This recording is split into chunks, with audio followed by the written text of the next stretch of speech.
মানে বিমল আসলতে আপোনালোকে সকলোৱে জানে যে বিমল আগৰে পৰা মই একেলগতে পঢ়িছিলোঁ নহয়, একদম কেঁচা বুদ্ধিৰ মানুহ। সি গণতন্ত্ৰ, সংবিধান, আইন কানুন এইবিলাক বুজি নাপায় বিমলে। আমাৰ একদম কেঁচা বুদ্ধি, অকল ডনেশ্যন তুলি খোৱাৰ বাহিৰে তাৰ একো বুদ্ধিয়ে নাছিলে। আগতে আচু কৰে আৰু পইচা তোলে, তাৰ বাহিৰে বেলেগ চিন্তা তাৰ নাছিলে। সেইকাৰণে তাৰ চিন্তাৰে এজন মন্ত্ৰী যদিও হ'ল, তাৰ আৰু গণতান্ত্ৰিক চিন্তাবিলাক নাই, পঢ়া শুনাও নাই। মইতো ভাবোঁ যে ভাৰতৰ সংবিধানখনো প্ৰথমৰ পৰা শেষলৈকে বিমল বৰাই পঢ়া নাই। গতিকে ট্ৰেন্সপাৰেঞ্চি কাক কয়, ডেমক্ৰেচি কাক কয়, ট্ৰেন্সপাৰেণ্ট গভাৰ্নেন্স কাক কয়, বিধানসভা কাক কয়, আৰু মানুহৰ বাক স্বাধীনতা কাক কয়, এইবিলাক কথা তেওঁক বুজোৱাটো পাহাৰত কাছ কণী বিচৰাৰ নিচিনা কথা। সেইকাৰণে তেওঁলোকৰ নিচিনা মানসিকতাৰ মানুহে তেনেকুৱা কথা কোৱাটোৱে স্বাভাৱিক। বিমল আসলতে আপোনালোকে সকলোৱে জানে যে বিমল আগৰে পৰা মই একেলগতে পঢ়িছিলোঁ নহয়, একদম কেঁচা বুদ্ধিৰ মানুহ। সি গণতন্ত্ৰ, সংবিধান, আইন কানুন এইবিলাক বুজি নাপায় বিমলে। আমাৰ একদম কেঁচা বুদ্ধি, অকল ডনেশ্যন তুলি খোৱাৰ বাহিৰে তাৰ একো বুদ্ধিয়ে নাছিলে। আগতে আচু কৰে আৰু পইচা তোলে, তাৰ বাহিৰে বেলেগ চিন্তা তাৰ নাছিলে। সেইকাৰণে তাৰ চিন্তাৰে এজন মন্ত্ৰী যদিও হ'ল, তাৰ আৰু গণতান্ত্ৰিক চিন্তাবিলাক নাই, পঢ়া শুনাও নাই। মইতো ভাবোঁ যে ভাৰতৰ সংবিধানখনো প্ৰথমৰ পৰা শেষলৈকে বিমল বৰাই পঢ়া নাই। গতিকে ট্ৰেন্সপাৰেঞ্চি কাক কয়, ডেমক্ৰেচি কাক কয়, ট্ৰেন্সপাৰেণ্ট গভাৰ্নেন্স কাক কয়, বিধানসভা কাক কয়, আৰু মানুহৰ বাক স্বাধীনতা কাক কয়, এইবিলাক কথা তেওঁক বুজোৱাটো পাহাৰত কাছ কণী বিচৰাৰ নিচিনা কথা।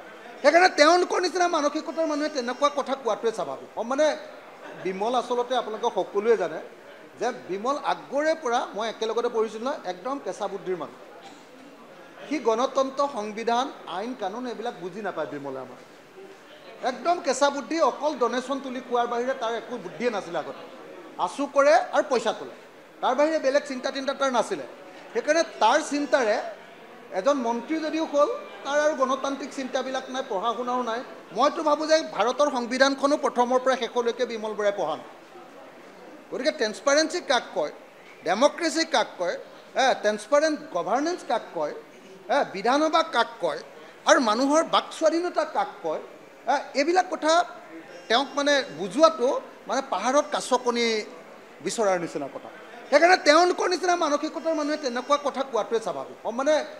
বিমল আসলতে আপোনালোকে সকলোৱে জানে যে বিমল আগৰে পৰা মই একেলগতে পঢ়িছিলোঁ নহয়, একদম কেঁচা বুদ্ধিৰ মানুহ।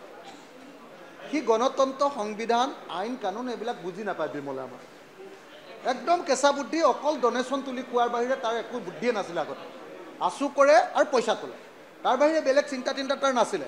সেইকাৰণে তাৰ চিন্তাৰে এজন মন্ত্ৰী যদিও হ'ল, তাৰ আৰু গণতান্ত্ৰিক চিন্তাবিলাক নাই, পঢ়া শুনাও নাই।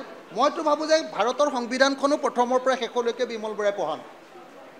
গতিকে ট্ৰেন্সপাৰেঞ্চি কাক কয়, ডেমক্ৰেচি কাক কয়, ট্ৰেন্সপাৰেণ্ট গভাৰ্নেন্স কাক কয়, বিধানসভা কাক কয়, আৰু মানুহৰ বাক স্বাধীনতা কাক কয়, এইবিলাক কথা তেওঁক বুজোৱাটো পাহাৰত কাছ কণী বিচৰাৰ নিচিনা কথা। সেইকাৰণে তেওঁলোকৰ নিচিনা মানসিকতাৰ মানুহে তেনেকুৱা কথা কোৱাটোৱে স্বাভাৱিক।